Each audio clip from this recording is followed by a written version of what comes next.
Thank you very much. It's good to be here in Boston, and thank you very much for coming here tonight. Hi. Hi. Yeah, I teach film, I make films. I would like to know, I'm not a meditator. What does meditation, can you say anything about how meditation might connects to your creative process or might help the creative process of my students or myself? Yes, I can. Will you? Yes, I will. Okay. Tonight's talk is consciousness, creativity, and the brain. And if you have a golf ball-sized consciousness, when you read a book, you'll have a golf ball-sized understanding.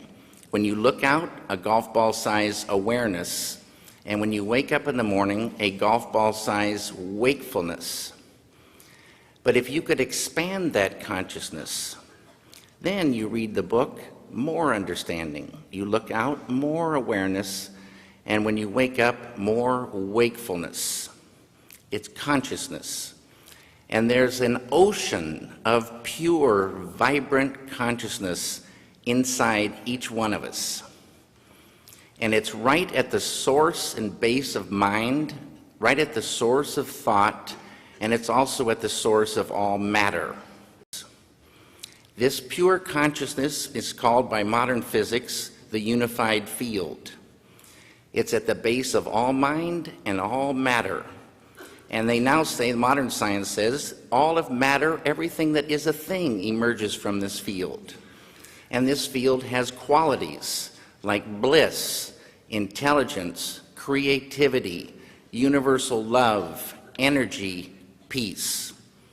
And it's not the intellectual understanding of this field, but the experiencing of it that does everything. You dive within and transcending, experiencing this field of pure consciousness, and you enliven it, you unfold it, it grows. And the final outcome of this growth of consciousness is called enlightenment. And enlightenment is the full potential of all of us human beings. And a side effect of enlivening this consciousness is negativity starts to recede. When I started meditating, I was filled with anxieties, filled with fears, kind of a depression and anger. And I took this anger out on my first wife, and after 2 weeks of meditation, she comes to me and she says, "What's going on?" And I was quiet for a moment because it could have been any number of things she might have been referring to. But I finally said, "What do you mean?" And she said, "This anger, where did it go?" And I didn't even realize it had lifted. Now, these negative things like anger and depression and sorrow, they're beautiful things in a story, but they're like a poison to the filmmaker. They're a poison to the painter. They're a poison to creativity. They're like a vice grip. If you are super depressed, you can't hardly get out of bed, let alone think ideas, have that creativity flowing. So it's money in the bank to get that beautiful consciousness growing, which is flowing creativity, the ability to catch ideas at a deeper level. Intuition grows. This field is a field of pure knowingness. You dive in there, you sort of just know how to go. You know how to solve solutions. It's like an ocean of solutions. And you can just feel this thing growing. But the ultimate thing for me is the enjoyment of the doing, the enjoyment of life grows huge. I love making films now more than ever before. Ideas flow more. Everybody has more fun on the set. Creativity flows. People look like friends and not like enemies. It's a beautiful, beautiful thing, and it's us. In Vedic science, this field of pure consciousness is called Atma, the self of us all. At that level, as Dr. John Hagelin would tell you, at that level of life, we are all one. We're one. Diversity up here, unity down below. It's a great thing for the filmmaker. Thank you. Hey, Jay, bless you, man. This is Jay, my friend and assistant.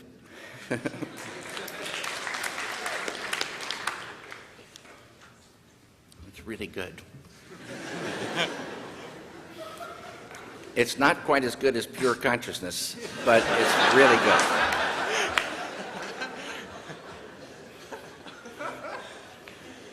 Hello. How you doing? Not bad. How are you? Good. Well, my name is Alex Harvey. I've been meditating for a while.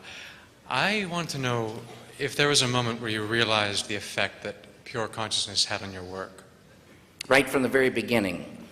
And like I said, I might have been, I think I had so many anxieties and fears, and I felt those lifting. And bliss is a thing in this field, the unified field. Bliss, they say, is the sweetest nectar of life. Bliss is physical, emotional, mental, spiritual happiness. And you can vibrate with this bliss. And it's this happiness from within. They have a saying, true happiness isn't out there, true happiness lies within. It's a huge realm between the surface of life and this fundamental pure consciousness, but it's there. And when you're in it, you know you're in it. It's familiar, but it's you. And right away, a happiness, but it's not like a goofball happiness. It's a thick beauty. It's a thick beauty to appreciate life and living. And why suffer? Suffering starts to go. And people say, well, you got to have anger. You got to have an edge, to create. You got to know about anger. You got to have energy. You got to have clarity to create. You got to be able to catch ideas. You got to be able to be strong enough to fight unbelievable pressure and stress and the whole thing in this world. That will lift, because this whole thing is tied to world peace, but it's going to be a better world, but it's still a very tough world. And this just gives you more and more and more ability to say, it just looks beautiful. It's way, way, way, way better. And this happened right away. Thank you. You bet.